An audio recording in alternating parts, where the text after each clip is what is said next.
Hi and welcome to the WordPress course. In this video, I'm going to show you how you can upload your media and do some basic editing. So just hover over media and then click on library. And here is a list of all the images that you have uploaded. If you want to add new image, then you can hover over this media option and then you can click on add new, or you can also click on add new from here. So I will click on add new here and then I will click on select files. And here I will select two file. I will select this one and this one, both of them which I downloaded in the last video. I will click on open and both of them are now uploaded. If you want to edit your image, then you can click on your image and here you can add your caption, you can add your description, you can add your alternate text. Again, you should add some alternate text.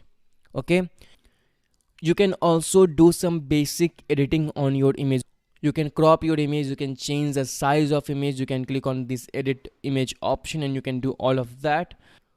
I will show you that when we upload this website on the internet.